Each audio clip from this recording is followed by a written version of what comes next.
This is ContactTalkRadio.com. Consciousness in action. And you are taking action into your consciousness by tuning into Contact Talk Radio. And on TuneIn.com, Ping.fm, and Upsnap Mobile. Contact Talk Radio. Welcome to Transformations with Tara Sutphin.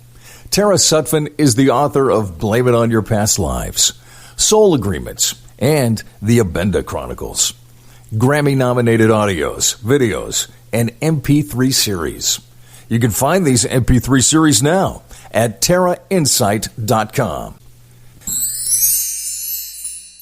Hi, everybody. We're now live on Facebook, too. Hey. Hey, Catherine. Good morning. Anyway, so we were talking about that she is a therapist. She's a spiritual psychotherapist. So how did you get into Tantra? How did that come about? I was in a bookstore in 1978, and I saw a book by Osho, and I looked at his face, and I went, whoa, we had a connection. And then he had written a book on Tantra, and then I read another book on Tantra, and the whole idea that sex was spiritual, it just was for me. And it put everything together, because I knew the first time I had sex, or when I had sex, it was like, there's something else going on here than what they're telling us. And so I really wanted to know what some of these people outside the mainstream knew about sexuality, knew about spirituality, knew about higher consciousness through sex. It just became a passion of mine. And I've been researching and practicing ever since. Yeah. I mean, wonderful. So a lot of people probably don't know who Osho is. Osho was a spiritual teacher from India. He actually was the guy from, I'm sorry to say, Wild Wild Country, which was that fascinating miniseries on Netflix, which actually wasn't so much about Osho as about a lot of criminal behavior surrounding him. I want to make that distinction, because as a spiritual teacher, he really taught love and higher consciousness and connection in a very beautiful way, which woke me and a lot of other people up. It sounds like you've had a good encounter with him as well. Yes. Well, I'm really great friends with Abhishek Prem Sadhu, who is Osho Onik, who has the Osho camp in Goya. Oh, okay. Yeah. Great. Yeah. We meditate together all the time. Oh, wonderful. Yeah. So it's really nice. Really nice. So, but he has that Osho camp where they have like a more music stage, and it's really nice. Okay. I haven't been there, but he and I are always meditating together. So. Oh, beautiful. Yeah, it's really beautiful. Yeah, it's fun. Like we just get on Skype for like 20 minutes and, and meditate together over the internet. I love that. We pray together. Yeah. Beautiful. So, now you're in Seattle now, and you used to be in LA? The other way around. I grew up in Seattle, and I've been in LA for a long time. Oh, okay. So you're in LA now? Yes, I escaped the rain. Oh, you escaped the rain, right? I know, it's funny because I have a big connection with Seattle as well. And you're in LA? Of course. Oh, I thought I'm in Los Angeles. Oh, yeah, I'm an LA girl. We both thought the other person was in Seattle, and we're both in LA. Yes. Well, the station is in Seattle. Oh, that's what it is. Okay. Mm-hmm. Yes. Yeah. So, and it's a wonderful, wonderful station. I've been with them over 10 years now. So we really love this station.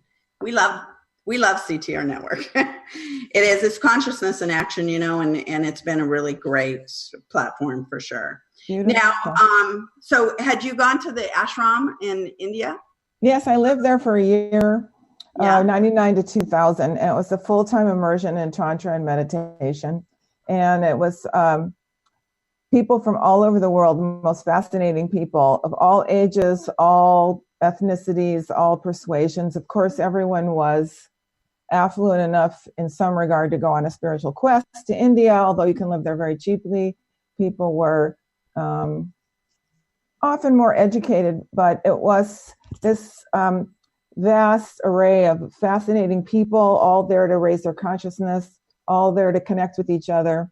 And it completely changed my life living in that environment. And for many years, I look back on it as the best year of my life, but I'm happy to say that now this is the best year of my life. So good. Yeah, that's how you got engaged. I got engaged this year. So definitely I met Mr. Right, and this is the best year. So nice. That's really wonderful. It's super wonderful.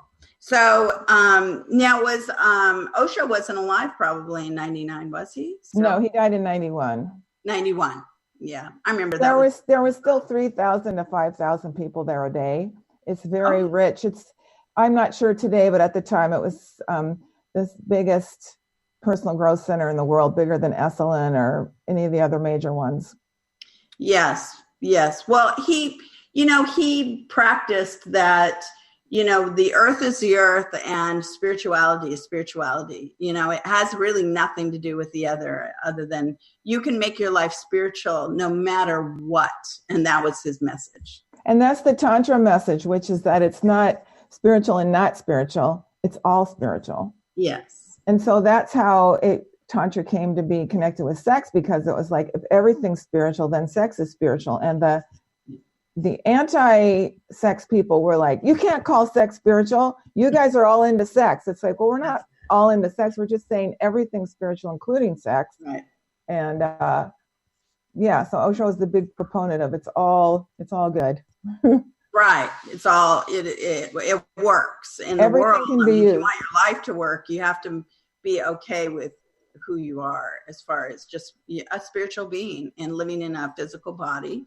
And, it's creation. Sex is creation. Yes. And a lot of what the mainstream considers bad, or the conventional world considers bad or difficult, a tantric worldview, Osho would say, this is all good because this is all food for growth. This is all how you grow. And that we can celebrate these difficult times. We can celebrate even our suffering as opportunities to raise our consciousness, to grow, become more compassionate, more loving towards ourselves and others. So even all these things that in the conventional world we consider this is good, this is bad, Osho taught us to celebrate everything as part of our life, part of divine life. Yes. Which is quite radical. Mm-hmm. Well, why it's radical is really why. Why is it radical? I know he kind of like taught, through being extravagant, but that extravagance he wasn't very attached to. People thought he was attached. He was never attached. And so I always found him fascinating that way, is that people would label him. And yet, if you really looked at how he lived and what his words were, how he wasn't buying into that. He was just allowing it to be. He was willing to drop it at any second, which he demonstrated. Mm-hmm. He had this entire commune, wealth, blah, blah, blah, and just dropped it. So, yes. Because, he was wealthy within himself. Mm-hmm. But, he is a very interesting guru in, of course, the 20th century for sure. Mm-hmm. Mm. Definitely. I'm sure that he's been reincarnated already. Practicing out there somewhere. It's a wonder that they haven't gone out to find him. Exactly. Yeah, because I know, I hang out with the Sikhs a lot. I'm a reader for some of their Satnam Rise, the great healers on the planet. And so Guru Dev Singh and also Mahani Kiran. And so it's very interesting to me because it's just their thing is it's not even a guru really, they believe, the Sikhs believe that they are perfect when they're born on earth. And so therefore they want to create perfection and serve the world. And so it's a very interesting, the different dynamics of some of these, what people misunderstand where people come from.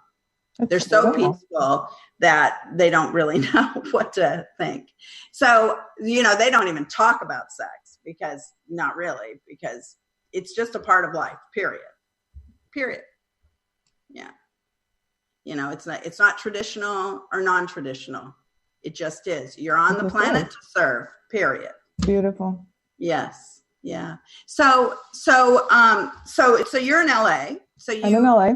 And so how can people get a hold of you if they wanted to? You do regular therapy and spiritual therapy, as well as, and you have family and marriage licensing to help couples through their pain and suffering, because we know that a lot of modern marriages, they have a lot, or coupledom has a lot of, problems, especially in Western society. Yes. Yeah. Yeah, I'm a licensed marriage and family therapist of about 30 years. And I'm the founder and director of the Transpersonal Counseling Center in West LA. Mm-hmm. And so we do regular licensed therapy as well as counseling, coaching, couples therapy, and so on. So we can do that straight kind of talk therapy, but there's always with the spiritual element behind it of higher consciousness, not thinking that conventional culture is the end all and be all, being aware of energy and so forth. And then I'm out doing workshops, a lot of talks in the community.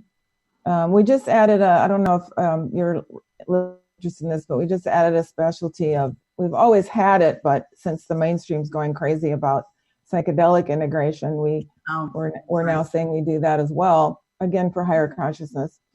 And I wrote a book called Tantric Dating. It's my third book. But with this Tantric Dating book, I'm out giving a monthly seminar in Hollywood, which is going. And then I have a full day seminar coming up, Tantra seminar coming up as well. And this one is called The Science of Creating Your Soulmate. Not attracting, not looking for, not sitting passively hoping to find, not just dressing. Passively is not good, people. If you sit and passively wait for your love to arrive, I have met people at parties in their 70s still waiting. Yeah. And I'll say, how's that going to happen? They'll go, it's going to happen. I'm like, well, hopefully it will. But I think I know that there's a lot of action you can take, because that's what it took for me. I wrote this book, Tantric Dating, based on that year that I lived in the ashram, because the way men and women, women and women, men and men met there was so different than the Western world of, swiping right and left and going with the checklist. And if you look like a movie star, I'll swipe right. And if you don't look like a movie star, I'll swipe left. And, this whole mental approach, the mind trying to find love through the eyes and the mind. And in the ashram, of course, it was all spiritual seekers, but it was also a full-bodied approach to who do I vibe with? Mm-hmm. Who do I resonate with? I mean, I enjoy attractive-looking person as much as the next, but, I learned there that the idea of who's attractive is much larger than just the conventional looks like they should be in a magazine. Yeah. And so we learn in my tantric dating classes to go more into our bodies. The body has a sense, kind of like a dog, like, are you friend or foe? Yeah. We don't always use that in dating, because people say, oh, I thought he was so cute, but 3 months later he's mean to me. It's like, did you know that when you met him? I think I did, but I ignored it.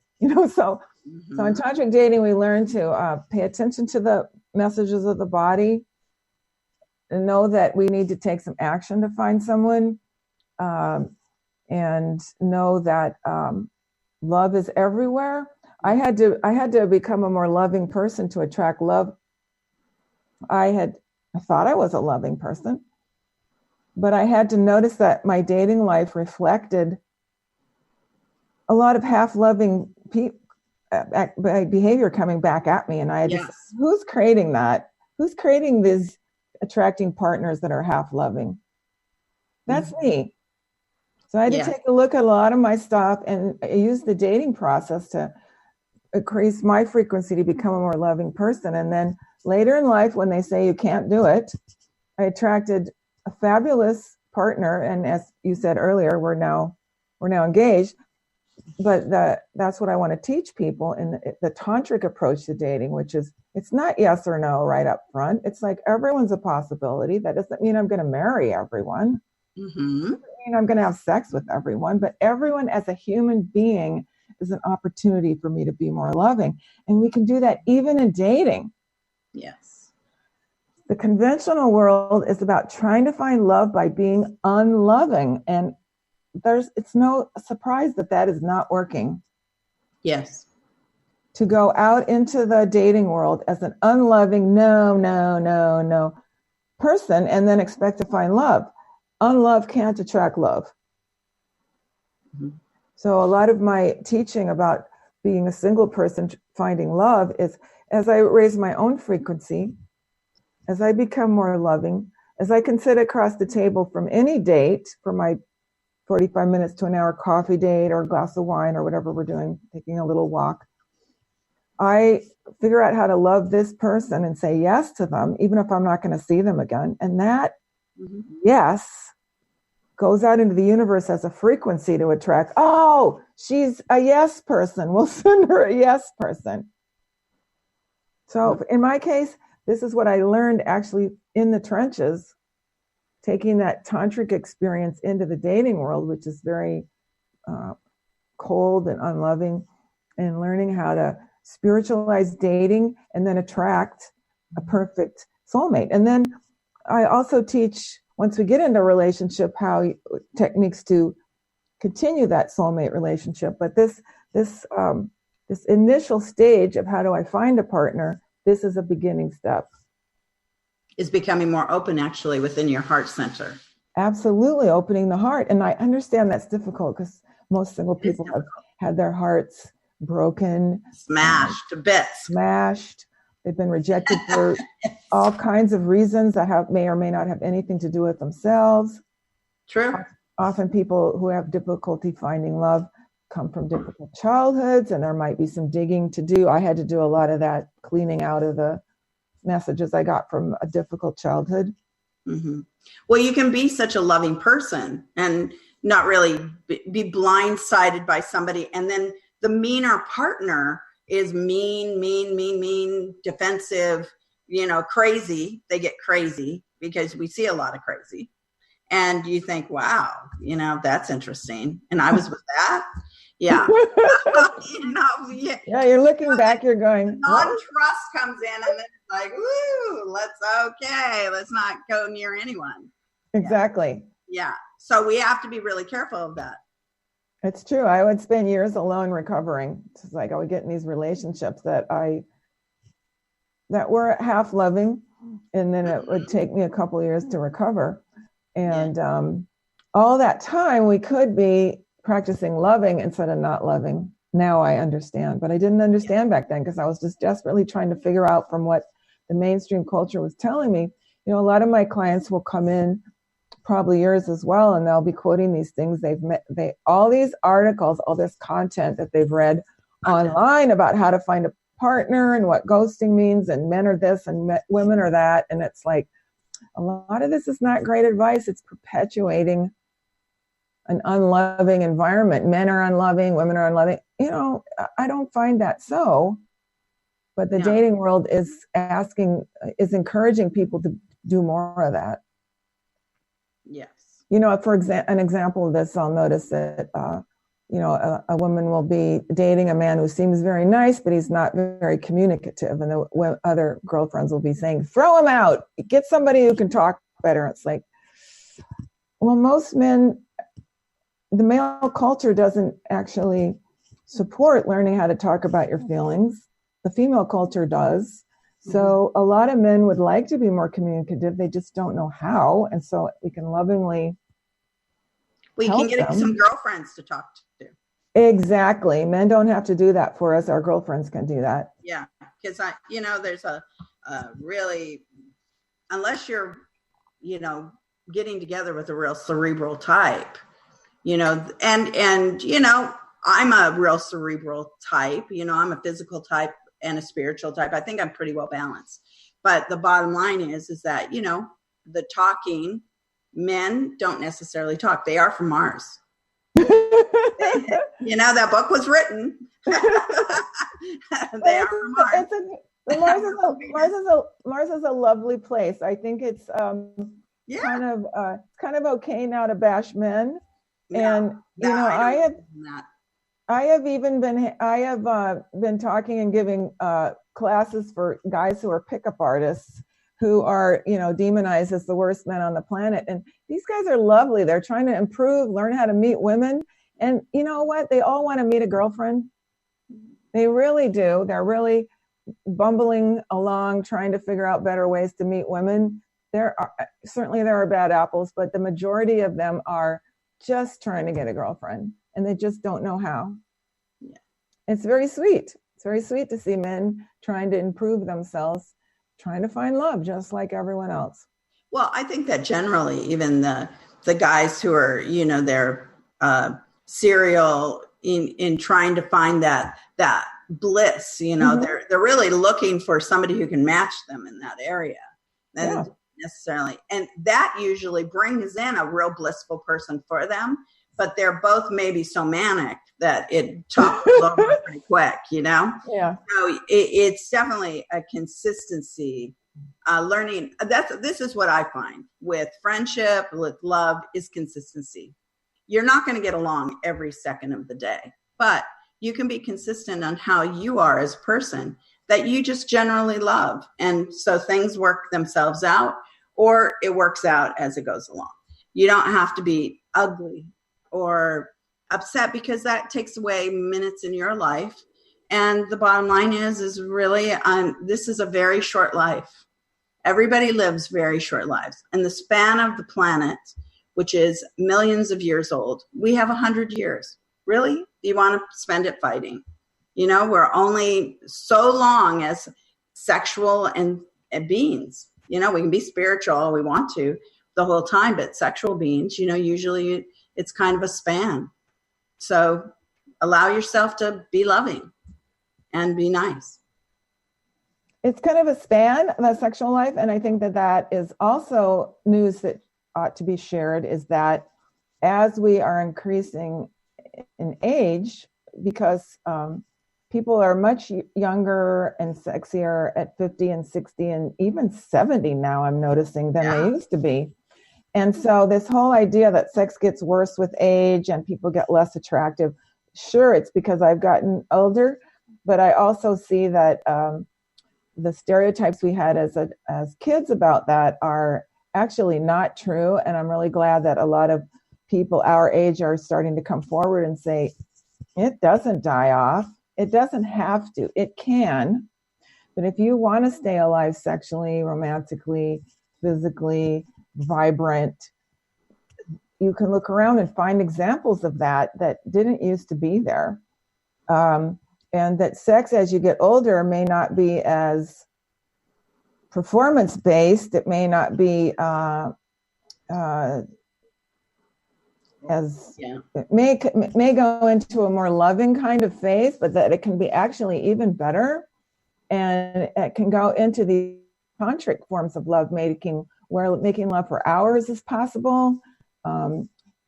Soul communion is possible. Making love on other higher dimensions is possible in a way that you can't do when you're younger.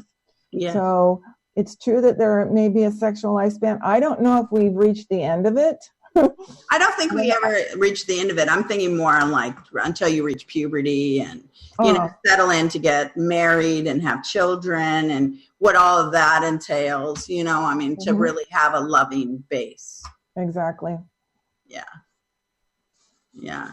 Because I think that, you know, the sexuality and the love, you know, I mean, it's, you know, we're all, the chemistry, you were saying chemistry. I think a lot of times it's the pheromones and the hormones that drive people.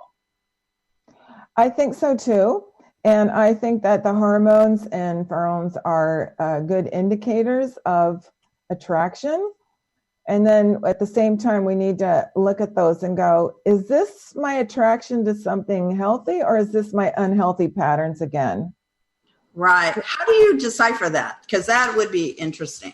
Well, that is where I think you have to have the mind come in a little bit. Usually I'm not a big advocate of the mind, but it is helpful to take a look at our patterns and go, oh, there's that. I'm counseling somebody right now who saw, this very charismatic, narcissistic guy, powerful guy. Guess what? Just like dad.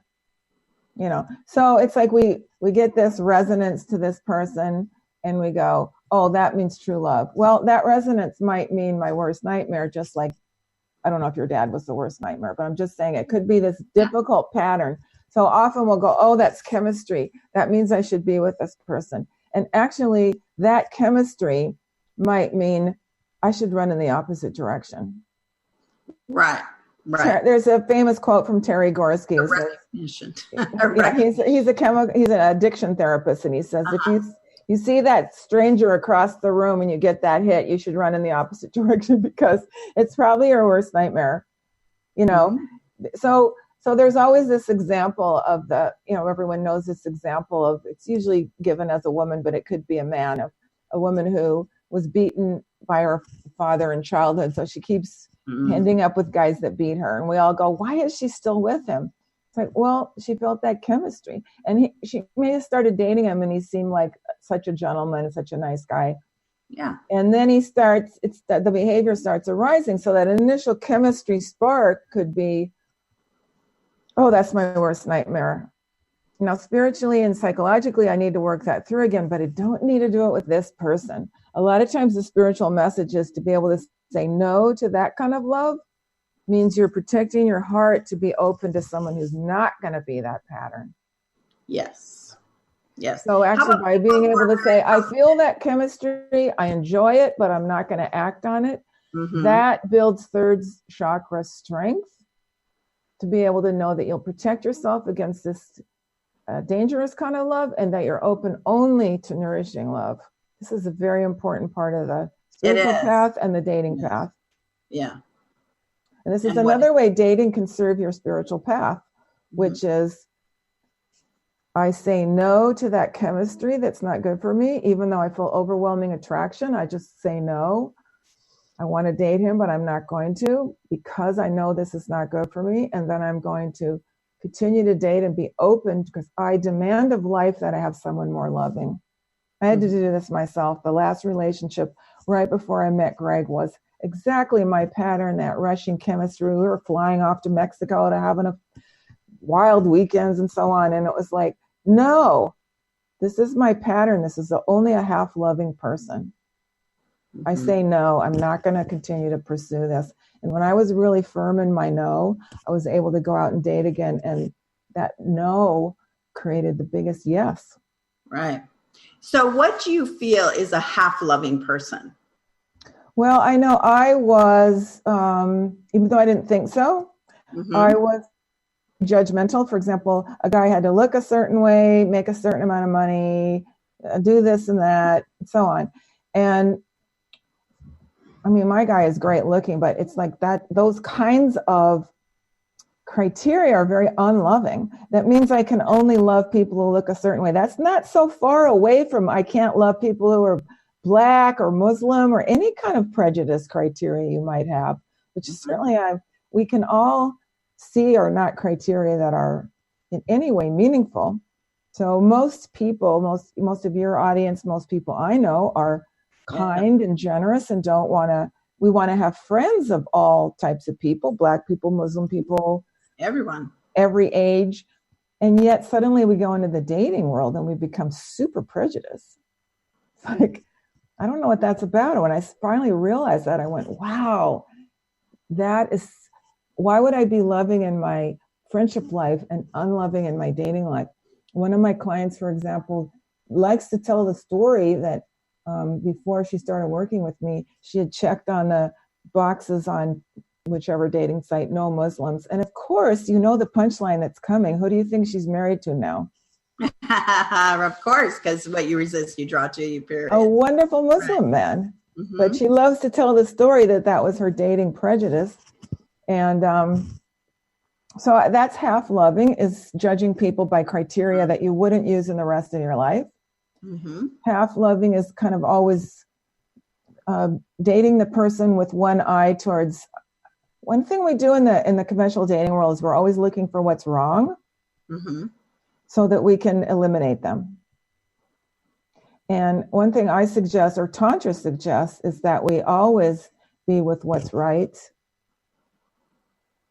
Now, if something is glaringly wrong, like they're openly rude to the waiter, we want to pay attention to that. But if they're just drop their food when they, I don't know. But if we just have an idea that this is going well, I like this person, even if I'm never going to see them again, I'm here to find them right.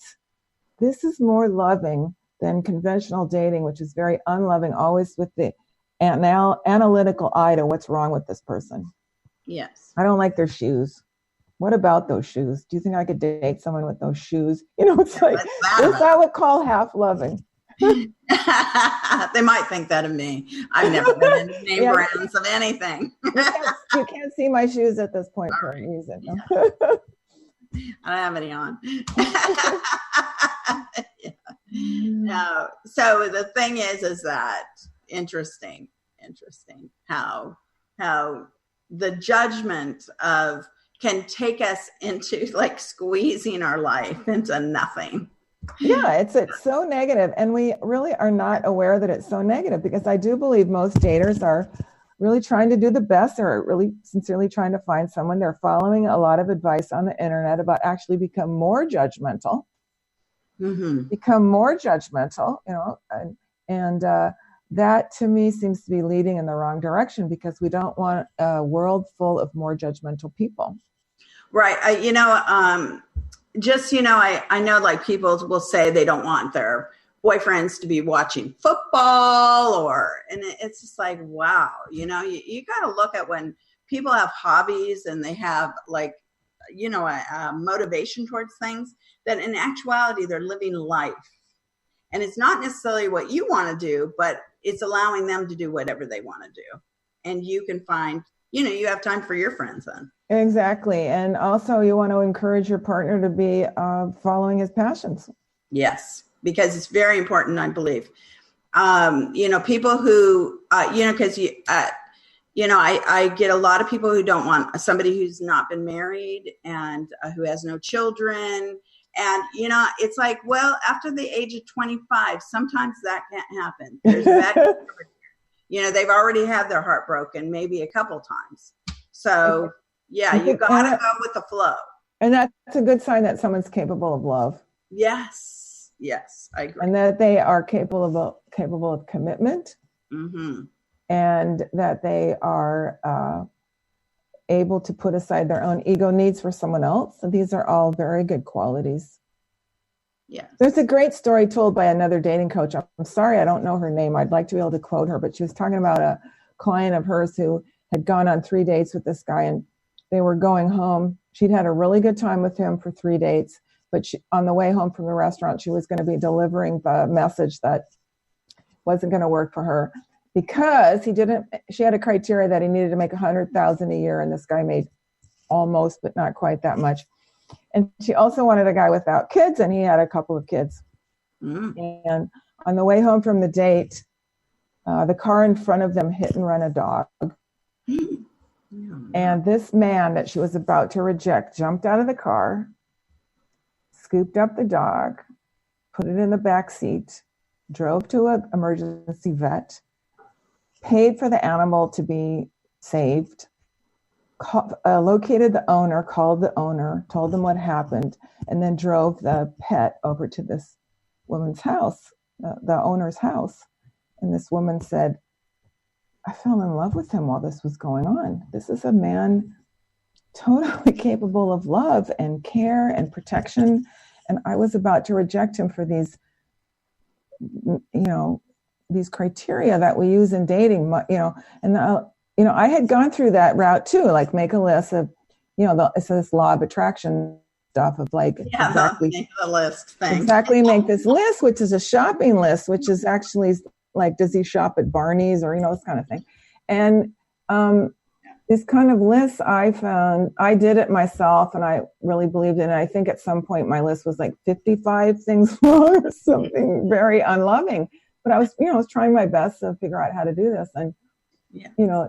this shows that her list was excluding the really important things like, is this person loving? Is this person kind? Kindness. Kind should be the number one criteria on anybody's list. Should. And I kind of liked smart ass guys before. I didn't really know any better. And kind, when that started being my top criteria, that's who I attracted. Mm-hmm. So you see, she was about to, because of this shopping list idea, discard this excellent human being who, in a moment of emergency, showed himself to be a very high quality human being. Yes. Another thing I learned in the ashram I want to bring up, which is that there, men and women or potential lovers would meet as friends first, and everyone was seen as a potential friend, and then whether or not that became a sexual friendship was a second criteria. And here in the West, we have that very separated. It's like where you don't want to be is the friend zone. Mm-hmm. And in Tantra, you want to be in the friend zone, because the best sex, the best intimacy, the best communication, the most closeness is going to come with a partner who you're best friends with. This goes against a lot of conversation out there today, but I've found it to be true. My partner and I found it to be true. It's part of what we teach. It's part of what Dr. John Gottman, who is one of the world's leading authority on marriage, who is up in Seattle, teaches, which is that the friendship has got to be solid. So another thing in conventional dating is we're going out trying to find someone with chemistry instead of friendship. And this is one reason relationships is because that quality of friendship underlying a sexual friendship is the rock foundation for a soulmate relationship, a long-term relationship, even if it's not going to last, a level of intimacy that's not possible with this sort of magical, I'm saying that in a negative sense, this sort of fantasy relationship. Right.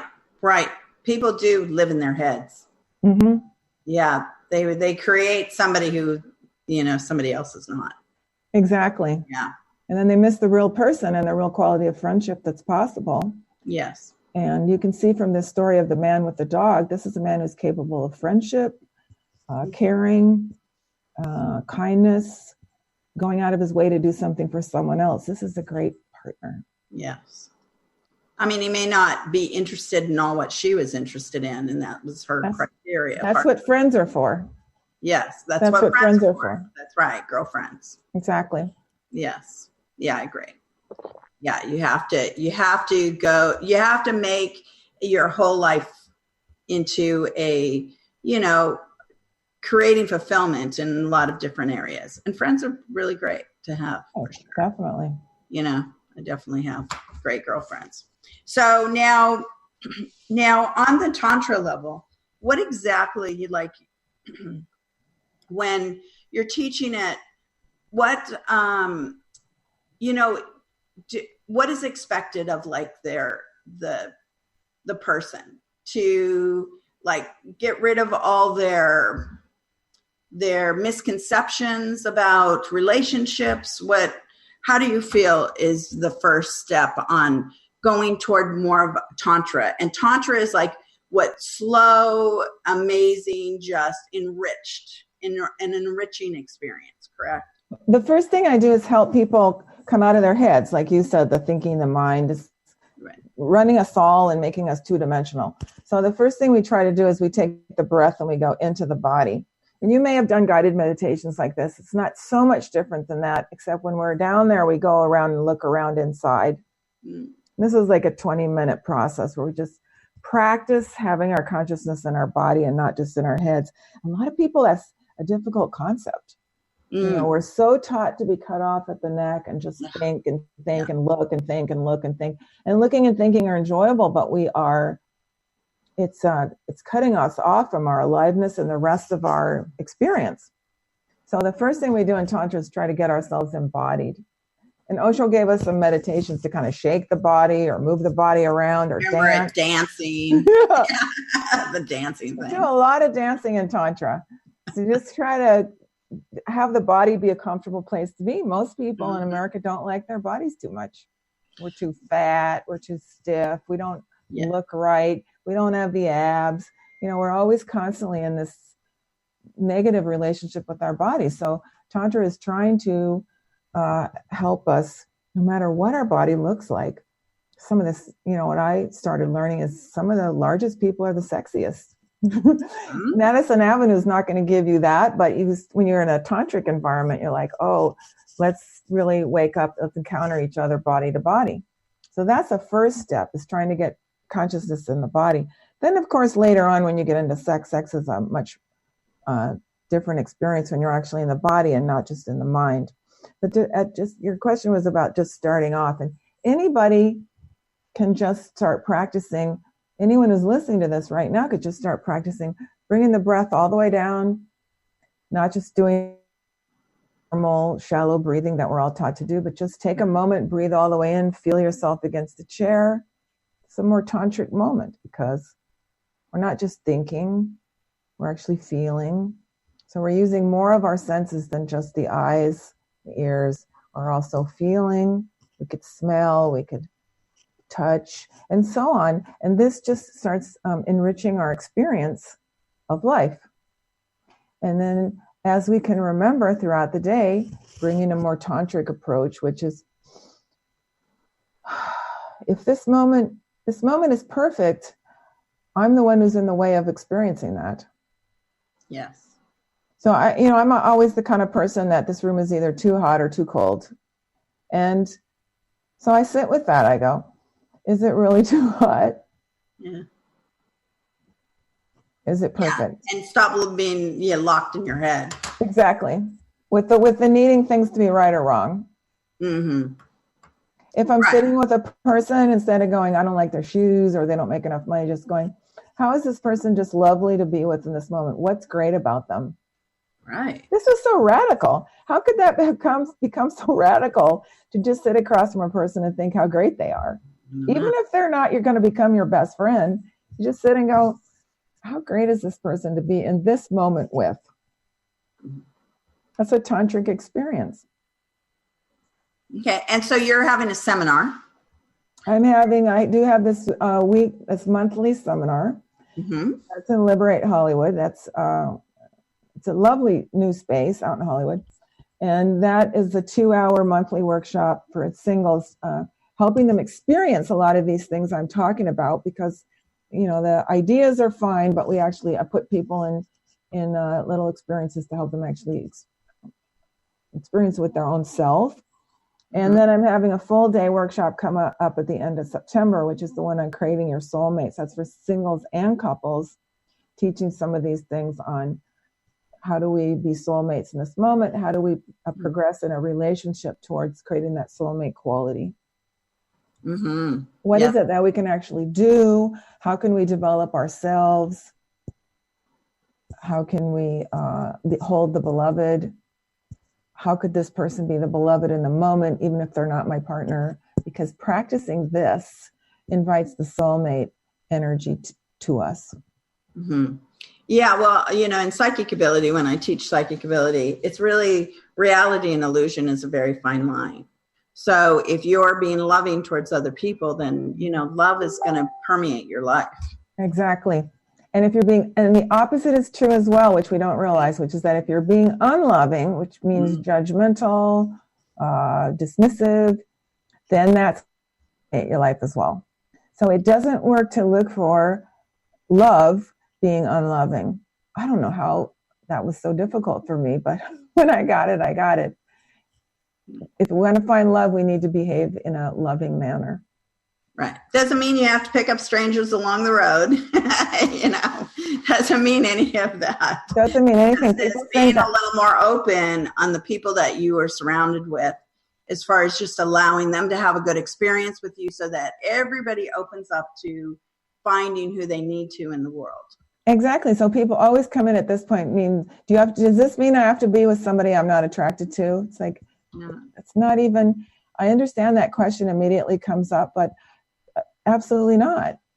But it does mean that we want to look at this, the way we're creating war and division, that the problems between the the Jews and the Palestinians, or between this type of person and this type of person, we're reflecting these types of, I hate you because of something about you, just because we're perpetuating that sort of world in our dating practices.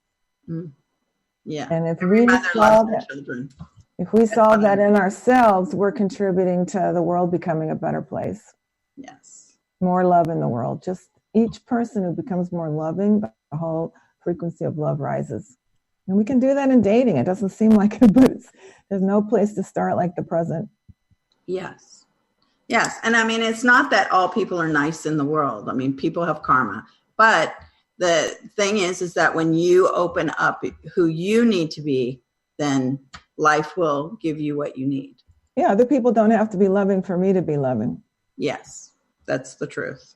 Yeah, you can smile, and if they don't smile back, they probably carried your smile. And we're glad you smiled. They just not, they just are so locked up that they can't. Yeah, and this is it, and it's also, it's not saying you shouldn't protect yourself from people who aren't safe. That can be a loving thing to do as well. It's not just becoming Susie Cream Cheese and just all the time, but it is about carrying a sense of, how is it that I'm not attracting love because I'm not a loving person? And I can use that as part of my spiritual development, part of my spiritual path. Yes. Yeah, absolutely. Absolutely. So, Catherine, do you have a website?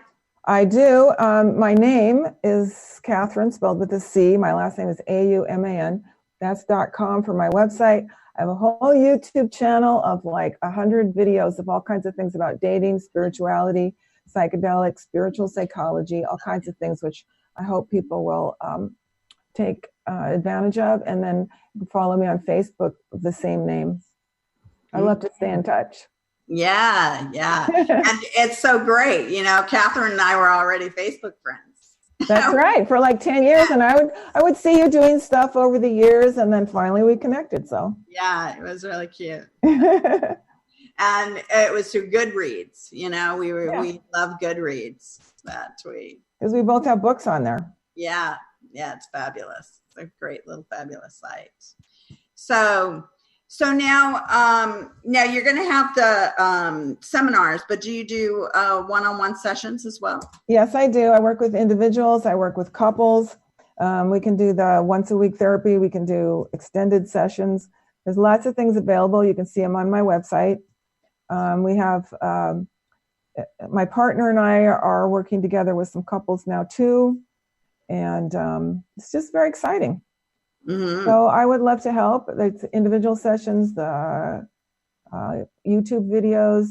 I also on my website have added some new courses, which I want to be doing more of. So there's some downloadable courses. This tantric embodiment meditation that I talked about, it's a 15-minute meditation that you can do daily. We just put that up.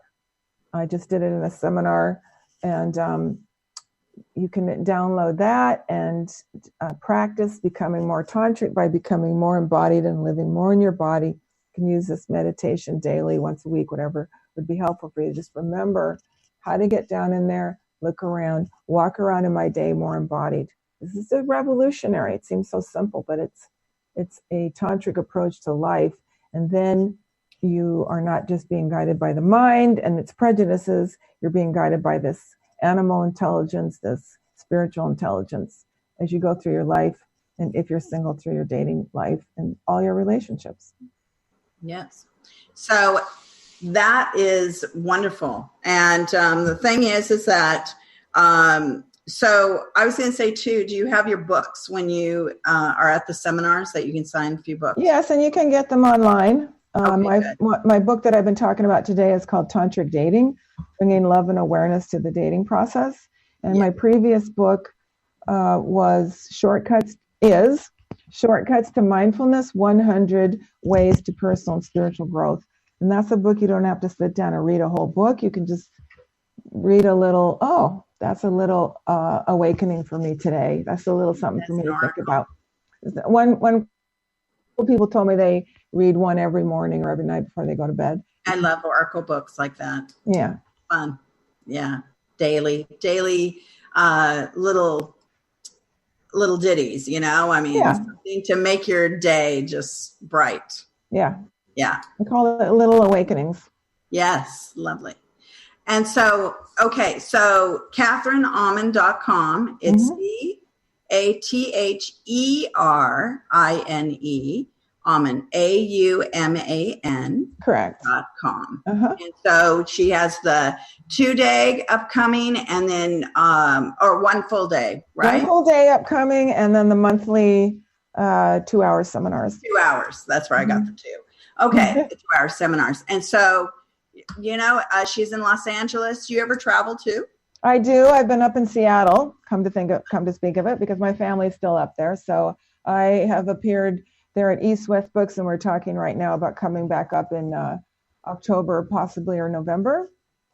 And, of course, in the future, we want to travel more. But right now, we're newlyweds, so we're kind of staying put. Isn't that nice? It's so beautiful. I love it. So congratulations on that. Thank you. Yeah. Yeah, it's wonderful. And so what does he do? Well, he has had his own business being an IT recruiter. Oh, nice. Okay. Well, So- we're on our countdown right now. So okay. we can tell everybody at the seminars. Anyway, blessings. Thank you so much. Thank you so much. It's been a pleasure. Lots of love and blessings, everyone. Thank you for listening to Transformations with Tara. Tara hopes this program brings guidance and insight towards a better tomorrow. If you have any questions or inquiries, or would just like to know more about Tara Sutphin's workshops and seminars or private sessions, please visit her website now at tarainsight.com. Until next time, many blessings.